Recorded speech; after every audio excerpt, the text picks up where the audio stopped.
За адил ажил трапецийн дундаж шугам нь 4,3. Дигнадын октын цэгээс хажуу тал нь 60 градусын өнцгөр харагддаг бол трапецийн өндрийг олгосон. За ийм бодлого гэж. За энд бодлого бодохын өмнө нэг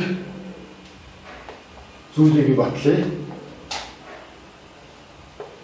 За тэр маань ямар зүйл явах вэ гэхээр өгдсөн трапец нь адил ажил байх. Өгдсөн трапец нь адил ажил байх. Адил ажил байх үед багц суурийн хоёр үзүүрээс буулсан өндрийг авчиг.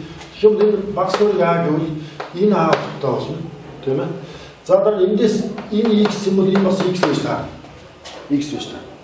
За тэгвэл одоо энэс би юу батлах гэдэг юм гэхээр шүү дээ. Нэгдлийн хэсгийг энэ хэсгийг x уртаа энэ хэсгийг хасчих юм бол энэ хэсэг бол дундаж шугам гэж батлах. Өөрөөр хэлбэл энэ доод суурийг би уртаа гэж. Тэгвэл дундаж шугам гэдэг чинь юм болно да.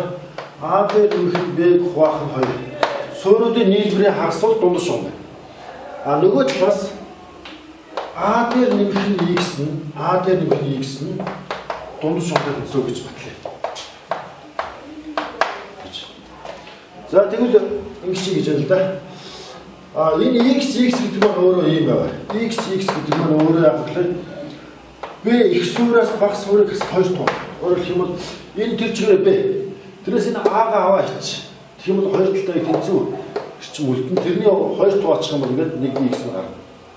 За одоо энэ бол x юм чинь нийт уртууд B. Нийт уртаас энэ жижиг хэсгийг хасна буюу x дээр нэмэх нь A гэдэг бол нэг талаас яг гэвэл нийт урт B-гээс энэ жижиг x хасна гэсэн. За тэгэхээр болох уу? B гэдэг за B-гээс хасах нь x-ийн оронд нь тавьчих гэсэн үг байна. B-гээс хасах нь A гэх бахан 2 тэнцүү. Энэ бол яг энэ дээр 2-ыг өглөө 2B-гээс хасах нь B нэмэх нь A хуваах нь 2. Тэнцүү энэ юу болох вэ? За тэнцүү эндээс нэг асахаар B нэмэх нь А хуваах нь 2. За энэ үндсэндээ D гэсэн. Өөрөөр хэлэх юм бол юу гэсэн үг гэхээр x дээр нэмэх нь A гэдэг бол D тэнцүү боллоо. Энэ баталж. За энэ ингээд тодорхой гаргачих. За бодлого орё. Трапецийн дундаж шугам гэхээр за би энэ адил ажил трапец орё. Адил ажил трапец орё. За адил трапец юм аа. За энэ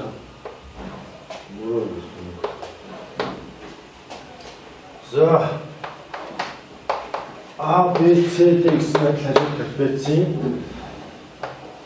сигналуудын огцлын цэгээс тийм динамикийн огцлын цэгээс за энэ цэгээс хажуу тал нь тэгэхээр энэ хажуу тал хэрэг шүү дээ хажуу тал нь 60 градусын өнцгөр харагддаг гэж.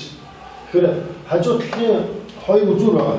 Хажуу талын хэрчин байгаа. Тэрний хоёр үзүүрийг энэ цэгтэй холбоход хооронд үүссэн энэ өнцгөр 60 градус гэсэн. За тэгээд цаашаа явж дунд шугам 4,3 юм бол өндрийг олох хэрэгтэй гэж. За би энийг зөвхөн тодруулъя.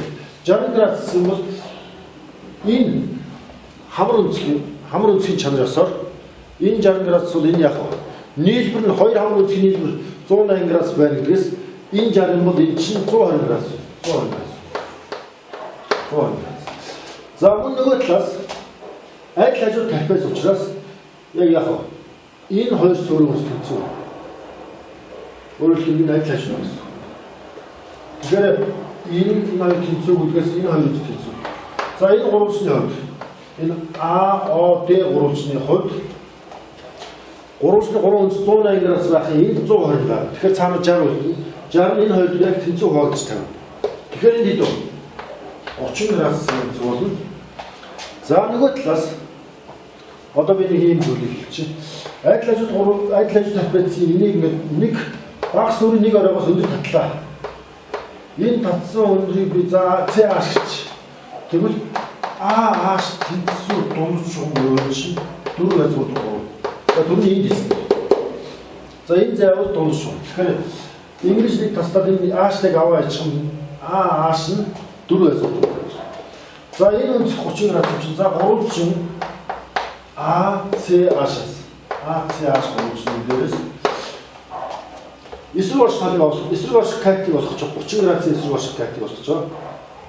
30 градусын налсан катыг бүдэгдсэн байна. За энэ улагшин суулжин дээр 2 катын харьцаа олох гэж тэр тусмаа эсрэг орших катыг олох гэж байгаа учраас тангсын харьцаа бичсэн оновчтой. Тангс 30 градус гэдэг бол эсрэг орших катыг налсан катд хувааж өгнө. За эндээс HC гэдэг зүйл олчих. HC гэдэг зүйл яг H-ийн үржим тангс 30 градус буюу за H гэдэг нь өөрөө 4 байц 3 үржим тангс 30 градусын утгаар нэгийг байх нь 3 гэсэн утгаар. Тэгээд энэ хоёр 3 байдлаа тэгсүү эндээс өнөө нь 4 боллаа. Өөрөөр хэлбэл HC 4 буюу бидний олцтой трапецийн өндөр маань 4 юм байна. За ингээ манай тестэн дээр үл яг өгөхлөөр C хариулт маань зүг болж таарлаа. За энд нэг нь тодруулчих би. Адил хажууд трапецийн дээр багс өрийн нэг ороогоос татсан өндрөө их суурь энэ хэсгээ таслагтай. 2 стуар гэдэг. За энэ хэсэг за нөгөөдний том хэсэг. За энэ урт тал нь энэ хэсэг нь шууд дундаж шугамтай хэцүү байдаг гэсэн. Энэ зүйлийг энд би баталсан. За яг үүнийг ашиглаад энэ чанарыг ашиглаад адил хажууд трапецийн дундаж шугам өнгөцсөн байхад шууд багс өрийн нэг үзүүрээс нөгөө цөөлөг өндөр буулгалаа.